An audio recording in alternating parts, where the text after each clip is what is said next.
We have new information on the Owl House's March 19th return, as episode descriptions for Follies at the Coven Day Parade and Elsewhere and Elsewhen have emerged online, the latter of which is already stirring up plenty of hype with the promise of Lilith Clawthorne rejoining the fray. So, let's break down these descriptions and get down to speculating.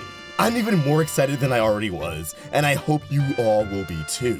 And real quick, be sure to follow me at Vox and the channel at Roundtable Vids on Twitter and Instagram, as we'll be starting a fan spotlight for the Owl House and Amphibia when they return to our airwaves. We want to feature your work, so tag us in anything you want to share. And please be sure to subscribe. Maybe we'll try to get 2 million subscribers by the end of the year. With all that said, let's dive in. Starting with the descriptions for Follies at the Coven Day Parade, it seems like my Ember Island players theory is out of the window, though you should still check it out if you haven't already, but the direction the episode is heading in seems way more engaging. In the aftermath of her trip home, Luz takes on daring rescue missions during the Coven Day Parade.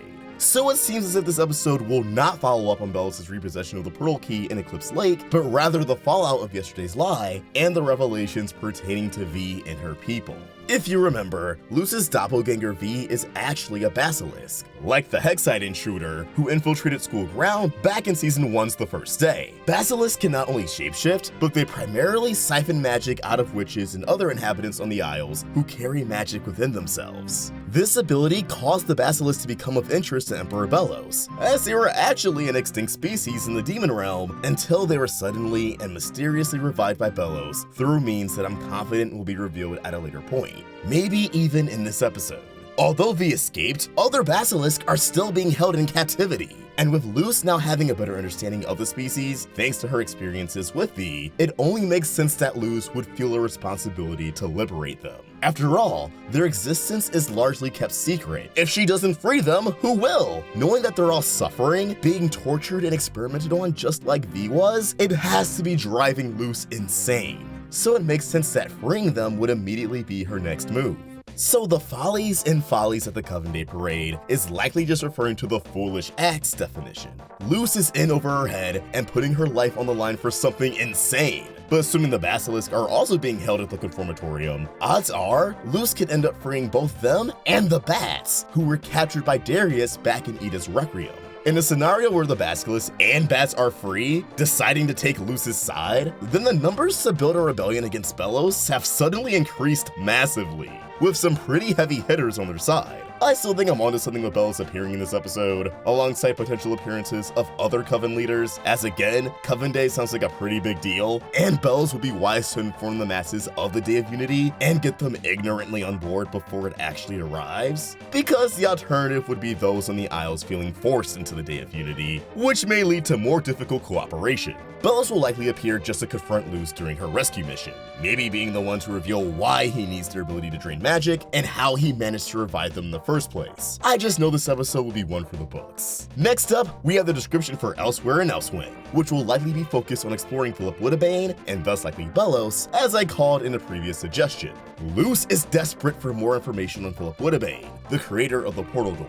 With Lilith's help, she sets off on a journey for the ages. Alright, for the ages is definitely being cheeky, and strongly implies that there will be a version of time travel presented in the Owl House. Now, not to give away my own secrets, but in the stories I write, I use time travel in a way that presents information without altering events in a significant way, by having the characters unable to directly interact with the environment or people around them. Similar to how Steven enters Pearl's memories in Steven Universe, or how Eren enters his father's memories in Attack on Titan. Yeah, it's sort of time travel, but you can't just walk up to someone, slap them with a chicken, and steal their wallet. You just observe, with minimal to no acknowledgement from those around you. I think this is exactly what Luz is getting into here, some form of time travel that allows her to peer into the past without physically being there within the time stream. And it makes sense Lilith would have information on how to pull this off, given that she performed a spying spell in the Season 2 premiere, which, however Luz peeks into the past, may take a similar cue from. I'm hoping to see some substantial updates with Lilith as a character, and how she's been doing, given that it's been a minute. What else has she learned about the curse? How's her relationship with her parents? Maybe she needs to deliver a message to Edith from their father. How's her magic doing?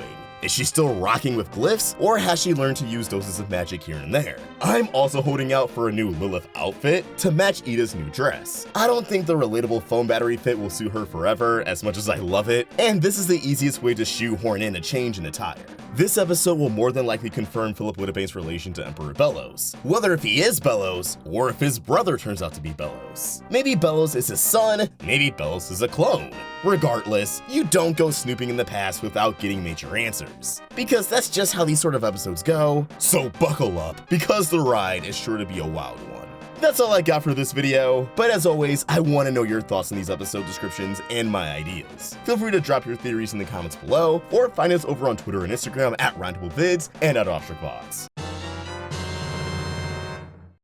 The support lately has meant a lot, so please, give this video a like, subscribe to the channel if you haven't, share this video with another Owl House fan, and I'll talk to y'all later.